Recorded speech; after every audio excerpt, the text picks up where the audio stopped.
말씀의 제목은 복음 전파자의 사명입니다. 복음 전파자의 사명이라는 제목을 가지고 잠시 말씀 나누도록 하겠습니다. 주일학교 시절 어린아이들을 위해서 만들어 놓은 작은 초록색 찬송가, 그러니까 어린이 찬송가라고 제목이 되어 있던 걸 가지고 다녔던 적이 있습니다. 그래서 이 주일학교 제일 마지막 시간 말씀을 마치고 제일 마지막 이 결단 찬송으로 그 어린이 찬송가에 있던 찬송가 420장을 불렀던 기억이 있습니다. 굉장히 오래된 기억이죠. 그럼에도 불구하고 한국 이 초등학교 한 6년 과정을 6년의 시간 동안 매번 이 찬양을 불렀기 때문에 아직도 그 찬양의 장수를 잊지 못하고 제가 기억하는 것 같습니다. 네, 이 찬송가 420장, 어린이 찬송가 420장의 그 찬송의 제목은 가라 가라라는 찬송의 제목이었습니다. 그 가사를 보면 별건 없습니다. 가사를 보면 가라 가라 세상을 향해, 제가 새벽이라서 도저히 이 찬양을 부르지 못할 것 같습니다. 가사를 보면 가라 가라 세상을 향해, 가라 가라 말씀 가지고, 가라 가라 세상을 향해, 가라 가라 주님의 말씀, 우리 모두 가겠어요 온 세상 사람들에게. 이런 어떤 이 선교적인 그런 내용이 담겨 있는 가사가 바로 그 6년 동안 질리도록 불렀던 그런 결단 찬송이었습니다. 그때는 아주 정말 왜 바꾸지도 않고 왜 담당 전도사님께서 왜 그 곡을 계속해서 부르시나 이해를 하지 못했는데, 지금 생각해 보니까 그때 주일학교를 담당하셨던 분께서, 그분은 제가 생각이 안 나요. 그분이 얼마나 그 찬양을 불렀으면 그분은 생각이 안 나는데 그 찬송가만 기억이 나는 것이죠. 그래서 다 생각이 있으셔서 그 찬양을 선곡을 하셨구나라는 것을 제가 이 나이쯤 되어서야 좀 제가 깨닫게 되었다는 것이죠. 왜냐하면 그리스도인들이 복음을 품고만 살아가는 자들이 아니라 세상으로 나아가서 그 복음을 전파해야 되는 책임을 가진 자가 바로 그리스도인이고, 그 그리스도인들이 그 예배를 통해서 그 말씀을 담지해냈다면 이제는 그것을 가지고 나가야 되는 사명을 가지라라는 뜻을 가진 것이 바로 이 찬양 420장을 그토록 불렀던 그런 의미가 아니었을까, 이제야 깨닫게 된다는 것입니다. 오늘 말씀을 보십시오. 오늘 말씀에 앞서서 우리 누가복음 9장의 말씀에서도 마찬가지죠. 예수님께서 먼저 9장을 보시면요, 12제자를 세우셨습니다. 그리고 그들에게 명령을 내리세요. 너희가 나가라 라고 이제 내보내십니다. 각 동네로, 각 마을들로 내보내시죠.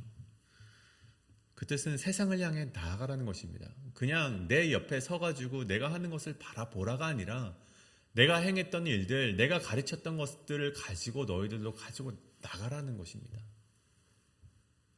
그래서 보시면 제자들이 나가 각 마을에 두루 다니며 곳곳에 복음을 전하며 병을 고치더라. 그 명령에 충성하는 모습을 보이고 있는 것이죠. 그리고 오늘 다시 돌아와서 오늘 본문을 보십시오. 제자들을 세우셨을 때와 같이, 12명의 제자들을 세우셨을 때와 같이 오늘 말씀에 70인을 세우시고 1절에 보면 보내십니다. 똑같이 보내시죠. 그들 역시 누군지 기록은 되어 있지 않지만 그들 역시 내 곁에 있지 말고 너희가 내 곁에 서서 말씀을 들었다면, 그 기적을 보았다면 이제 나가라는 것입니다. 이 말씀을 가지고 그냥 교회 안에서만 살아가는 것이 아니라, 예수님의 품에서만 살아가는 것이 아니라 나가라는 것입니다. 왜 예수님께서 자꾸만 보내시는 것입니까? 이 땅의 가난한 자들, 포로된 자들, 눈먼 자들, 눌린 자들에게 예수님처럼 복음을 전파하는 것이 그리스도인의 삶이라는 것입니다. 그것이 그들의 사명이라는 것입니다. 그런데 오늘 말씀 2절을 보십시오. 그렇게 복음을 전달받아야 될 이들이 너무나도 많이 있다는 거예요. 이 추수해야 될 것이 너무나도 많은데, 그래서 12제자를 세워서 보내시고 그것도 모자라서 70인도 세워서 예수님께서 보내시는 것을 우리가 보게 된다는 것입니다. 그리고 오늘날 우리에게도 동일하게 말씀하시는 것이죠. 추수할 것이 너무나도 많은 것이죠. 그래서 우리도 함께 나아가길 원하는 마음 가운데 오늘 우리에게 이러한 말씀을 하나님께서 허락하신 것이 아닐까, 우리가 깊게 묵상해 보아야 된다는 것입니다. 그런데 여기서 왜 하필 우리가 이 말씀을 좀 묵상하면서 왜 하필 우리가 70인인가라는 질문을 해보게 됩니다. 왜 12제자를 세우시고 가능한 많은 인구를 이제 예수님께서 각 마을에게 보내시면 좋을 텐데, 우리 앞서서 우리 9장에 보면 오병이어의 사건을 경험하지 않았습니까? 그러면 정말 많은 인구가 모여 있다는 것인데 그들을 모두 보내시면은 추수할 것 다 받을 수 있을 텐데 왜 굳이 70명의 사람을 예수님께서 보내셨을까? 우리가 질문을 던져보게 됐는데, 사실 이 말씀, 이 70이라는 것을 통하여서 우리는 누가복음 이 저자의 이 생각과 그의 선교적인 목적을 우리가 엿볼 수 있다는 것입니다. 이 70인이라는 것은요, 이 마태나 마가복음에는 결코 나오지 않는 그런 숫자입니다. 누가복음에만 나오는 이 70인은요, 이 70인이라는 숫자의 유래는 우리 창세기 10장으로 거슬러 올라가야만 합니다. 이 창세기 10장으로 가면요, 어떤 이야기가 나오냐, 바로 이 노아의 홍수 이야기 후에 이제 진행된 이야기가 나옵니다. 이 노아의 홍수 사건 이후에 인류가 멸종하지 않습니까? 살아있는 사람이라고는 이 노아의 가족들밖에 없습니다. 그래서 이 노아의 가족들, 이 셈, 함, 야벳 그 아들들이 이 자녀들을 낳게 됩니다. 그리고 그 자녀들이 나중에 이제 이 땅의 유일한 생존자이기 때문에 그들이 이 땅에 살아가는 이 민족들이 되는 것이죠. 새롭게 세워지는 최초의 민족들이 되는 것입니다. 근데 그때 그 인구가 몇 명이었는가 하니 70명이었습니다. 그래서 이 유대인들, 이스라엘 민족들은요, 이 땅에는 70개의 민족이 있다고 믿었다고 합니다. 각자 그 자손들이 각자 이 나라로 흩어져 뿌리 내려져서 70개의 민족을 이루고 있다고 본 것이고, 그래서 예수님께서 이 70명이라는 이 사람들을 보내셨다는 것은 상징적으로 온 민족에게 예수 그리스도의 복음이 전파되어야 함을 예수님께서 보여주고 계셨다는 것입니다. 그리고 누가복음 역시, 누가복음이 사도행전의 또 저자 아니겠습니까?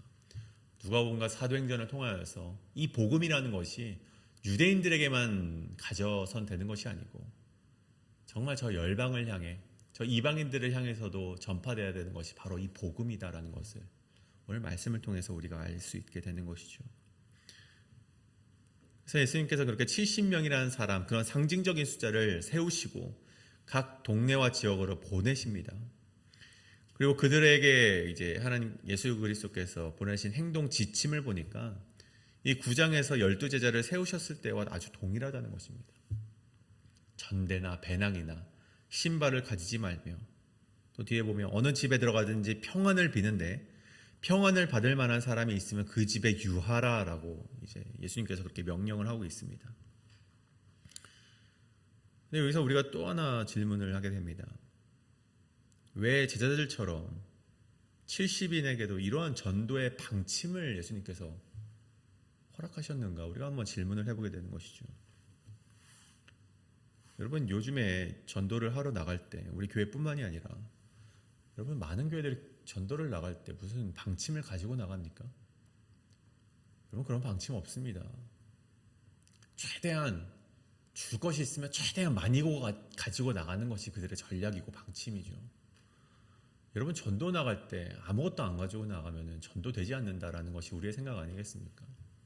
사탕 하나라도 가지고 나가고 조그만 빵 하나라도 가지고 가서 우리 교회 예수 믿으십시오, 우리 교회 나오십시오라고 하는 것이 이 땅에 많은 전도의 전략 아니겠습니까? 그런데 오늘 예수님께서는 그러한 전략이 아니라 오히려 아무것도 가지고 가지 말아라라는 전략을 이들에게 보여주셨다라는 것이죠. 이러한 행동 지침을 주신 이유는요, 그들의 믿음의 훈련을 위해서 예수님께서 이러한 지침을 주셨다는 것입니다. 단순히 한번 복음을 전하고 말 것이라면 한번 눈 질끈 감고 하나님의 나라가 너희에게 왔습니다라고 하면서 정말 뭐 먹을 거 다 가지고 나가면 되겠죠. 근데 예수님께서는 이들이 한 번만 하고 끝낼 것이 아닌 것을 알고 계셨고 또 지속 가능하게 이 전도 사역을 하길 원하셨기 때문에 예수님께서 이들에게 믿음의 훈련이 필요하다는 것을 그들에게 이 행동 지침의 강령을 통해서 알려주셨다는 것입니다. 예수님께서 이제 자신이 십자가에 달려 돌아가실 것을 예수님께서 알고 계셨고 이제 나는 얘네들과 함께 있을 시간이 그리 많이 남지 않았는데 내가 저 천국에 다시 죽고 저 천국으로 올라갔을 때 이 땅에 여전히 남아서 살아가야 되는 저들이 정말 이렇게 훈련이 되어 있지 않는다면 앞으로 저 전도가 지속될 수 있을까?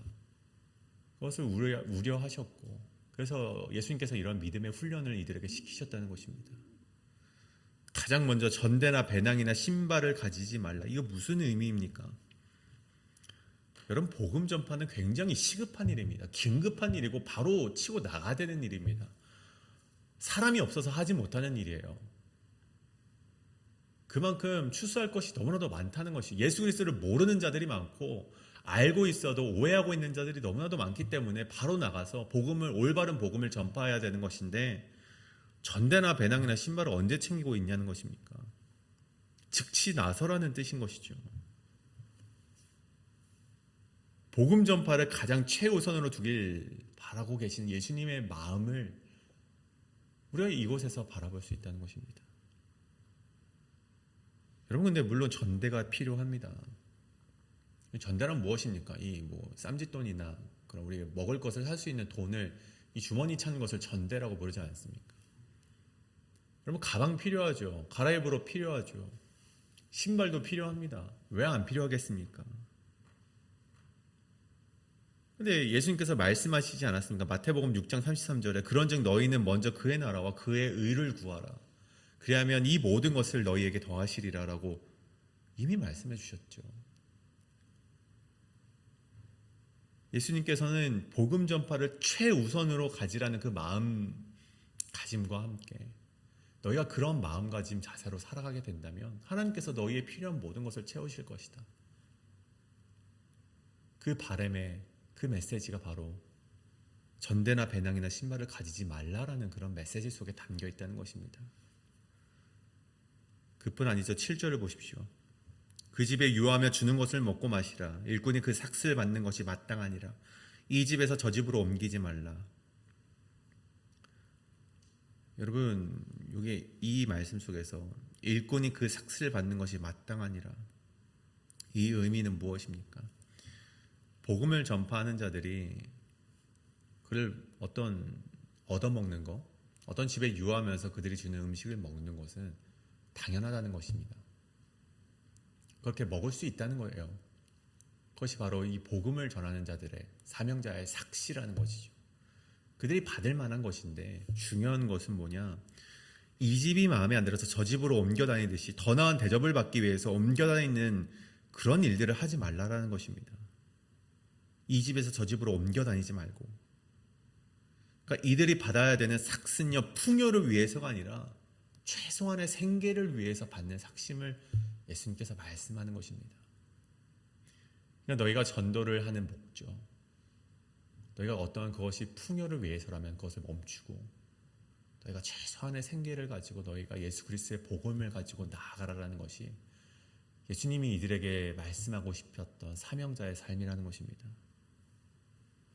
비록 내가 지금 세워짐을 받고 사명자로서 복음을 전파하러 나가지만 결국 복음이 전파되는 모든 과정의 주관자는 하나님이심을 그들이 알기를 원하셨고 그 하나님의 인도하심을 믿는 믿음이 제자들에게 있기를 원하시는 것이 바로 예수님의 마음이라는 것입니다. 여러분 그런 마음을 가지고 그들이 떠났을 때 어떻게 됩니까? 그들이 쫄쫄 굶습니까? 여러분 그렇지 않습니다. 17절의 말씀을 보면 복음을 전파하고 돌아왔을 때 이들의 얼굴을 보십시오. 기뻐하며 돌아왔다라고 기록이 되어 있습니다. 복음을 전파하였더니 귀신들도 항복하는 하나님의 능력을 그들이 경험했다는 것입니다. 여러분 하나님의 인도하심을 믿고 하나님의 능력을 가지고 나아가야지만 우리가 복음을 전파하는 사명을 감당할 수 있음을 믿으시길 바랍니다. 여러분, 그렇게 해야지만 지속 가능한 사역이 될 수 있다는 것입니다. 우리가 생각할 때 어떤 화려한 것들, 인간적인 생각을 가지고 나갈 때 될 것 같지만 여러분, 물론 되기도 합니다. 여러분, 뭐 먹을 것으로 공세를 하면서 막 아낌없이 퍼주는데 그거 뭐 안 되겠습니까? 근데 여러분, 아낌없이 퍼주는 것을 여러분 50년, 60년 하실 수 있겠습니까? 여러분, 지속 가능한 사역을 위한 가장 큰 마음가짐을 예수님께서 오늘 우리에게 말씀해 주셨다는 것입니다. 우리가 우리의 힘으로 하는 것이 아니라 하나님의 힘을 믿고 나아갈 때, 하나님의 인도하심을 믿고 나아갈 때 그 선교, 그 사명이 성공할 수 있음을 오늘 말씀을 통해서 우리에게 말씀한다는 것이죠. 하나님의 능력을 가지고 나아가도 실족한 것이 많은 것이 이 사명자의 길입니다. 하물며 하나님의 능력이 아닌 우리의 힘으로 복음을 전파한다면, 인간의 힘으로 복음을 전파한다면 여러분, 능력은 고사하고 쉽게 지칠 수밖에 없다는 것입니다. 여러분, 1년은 재미나게 할 수 있어요. 2년도 재미나게 할 수 있어요. 3년도 할 수 있습니다. 여러분, 4, 5년쯤 되면은 야, 그거 우리 다 해본 거야. 여러분, 10년 됐습니다. 야, 나 그거 졸업했어. 여러분, 20년 돼보십시오. 야, 그거 해봤는데 그 결과가 그렇게 좋지 않더라. 별의별 5만 가지의 말들이 나오지 않겠습니까? 여러분, 인간의 힘으로 하면 우리가 지칠 수밖에 없습니다. 한계를 경험하게 됩니다. 그리고 그 사명의 길은 언제나 좋은 길로 연결되는 것이 아니기 때문에 또 실족하는 일들이 굉장히 많이 있습니다. 여러분, 10절을 보십시오. 어느 동네에 들어가든지 너희를 영접하지 아니하거든 그 거리로 나와서 말하되 너희 동네에서 우리의 발에 묻은 먼지도 너희에게 떨어버리노라. 여러분, 그렇게 사명자의 길을 걸어가고 좋은 예수 그리스도의 복음을 전파해도 여러분, 사람들이 받지를 않습니다. 거절을 합니다. 여러분, 거절할 때 얼마나 실족합니까, 우리가. 그럼 13절을 보십시오. 또 고라신, 벳세다, 가버나움을 보십시오. 여러분, 이 지역들이 갈릴리 북쪽에 있는 도시입니다. 여러분, 예수님께서 얼마나 이 지역에 많이 가셨습니까? 베드로의 장모를 고치셨던 곳이 바로 이 지역이고, 맹인을 고치시고 오병이어의 기적을 일으키셨던 것이 바로 이 지역입니다. 백부장의 종을 고치시고 또 중풍병자와 해당의 귀신 들린 사람들을 고쳤던 지역이 바로 이 다름 아닌 이 고라신, 벳세다, 가버나움의 지역입니다. 여러분, 그런 수많은 기적과 가르침에도 불구하고 이 도시의 사람들이 어떻게 됩니까? 예수님을 믿습니까? 아니요. 이들이 회개를 하지 않는 모습을 보였다는 것이죠. 그렇게 기적을 베풀고 그렇게 예수 그리스도의 그 은혜로운 말씀을 전했음에도 불구하고 저들이 회개하지 않는 모습을 보면서 여러분, 우리는 실족할 수밖에 없다는 것입니다. 굉장히 다운되죠. 내가 뭔가 잘못한 것 같고 실수한 것처럼 여겨질 때도 굉장히 많은 것이 바로 이 그리스도인의 삶, 사명자의 삶 아니겠습니까? 근데 여기서 예수님은 이 복음 전파에 대한 한 가지 비밀을 말씀하시는데 21절을 보시면 그때 예수께서 성령으로 기뻐하시며 이르시되 천지의 주제이신 아버지여 이것을 지혜롭고 슬기 있는 자에게 숨기시고 어린 아이들에게 나타내심을 감사하나이다. 옳소이다. 이렇게 된 것이 아버지의 뜻이니이다. 그 뒤에 말씀도 마찬가지의 말씀이죠. 우리가 복음 전파를 아무리 열심히 할지언정 그 복음 전파를 받아들이는 사람은 따로 있다는 것입니다. 아무리 예수님이라 할지라도 그 말씀을 전파할지라도 그것을 받을 만한 사람이 있고 아닌 사람이 있다는 것입니다. 21절에 지혜롭고 슬기로운 자들과 어린아이가 대조가 되고 있는데 여러분, 지혜 있는 자들이란 누구입니까? 율법에 대한 지식이 있는 자들을 말하는 건 아니겠습니까? 율법의 지식이 있음에도 불구하고 복음을 받아들이지 못했던 종교 지도자들이 있었던 반면에 율법적 지식이 조금 부족하지만 순수하게 하나님의 말씀을 접했던 어린아이와 같은 마음을 가졌던 자들도 그 땅 가운데 있었다는 것입니다. 여러분, 누가 복음을 받을 만한 자입니까? 누가 그 복음을 받고 여러분 구원을 받을 만한 자입니까? 여러분, 그것을 21절에서 말씀하고 있다는 것입니다. 그래서 우리가 복음을 전파할 때, 사명자의 길을 걸어갈 때 그 결과에 따라서 실족하지 말라라는 것입니다. 오늘 20절에 귀신들이 너희에게 항복하는 것으로 기뻐하지 말고 너희의 이름이 하늘에 기록된 것으로 기뻐하라라고 말씀하지 않습니까? 너희가 어떤 나가서 결과적으로 야 정말 하나님의 능력이 살아있구나라는 것을 보면서 기뻐하지 말고 너희가 그냥 하나님과 함께하는 그 자체만으로 기뻐해라라고 사명자에게 오늘 말씀하고 계시다는 것입니다. 우리가 기뻐해야 할 것은 하나님께서 우리를 기억하시고 함께하신다는 사실 그 자체로 기뻐해야지 우리의 사명이 정말 결과를 이루는 거나 그것을 보고 일희일비하지 말라는 것이 오늘 예수 그리스도가 우리 사명자들을 향한 믿음의 훈련과도 같은 말씀이라는 것입니다. 사랑하는 여러분, 오늘 말씀을 통해 깨닫기를 원하는 것이 있습니다. 사명자의 길은 참 고단한 길입니다. 그 사명의 길은 우리 목회자뿐만 아니라 여러분이 함께 걸어가는 길인 것이죠. 그리스도인의 길을 말하는 것입니다. 이 땅 가운데 우리가 예수님의 말씀을 가지고 살아가고 그 말씀을 전파하며 살아갈 때 정말 고단한 일이 있고 때로는 내가 열심히 사역했음에도 불구하고 그것에 합당한 리액션이 돌아오지 않을 때 예수님께서 말씀하십니다. 너희가 그런 것으로 일희일비하지 말아라. 다만 이 길을 계속해서 지속하길 원한다. 10년이고 20년이고 30년이고 너희의 힘으로 하는 것이 아니라 하나님의 힘으로 하길 원한다. 이 예수님의 명령에 따라서 살아가시는 저와 여러분이 되시길 간절히 소원합니다. 오늘 함께 기도하실 때 하나님, 내가 오늘도 하나님의 능력으로 하나님의 힘으로 하나님의 인도하심을 믿고 나아가는 내가 되게 하여 주시옵소서. 내 감정에 따라서 사명을 감당하는 것이 아니라 오직 어떠할 때라도 충성으로 그 길을 걸어나갈 수 있는 사명자로 살아갈 수 있도록 인도하여 주시옵소서라고 이 시간에 기도하며 나아가시겠습니다. 기도합니다.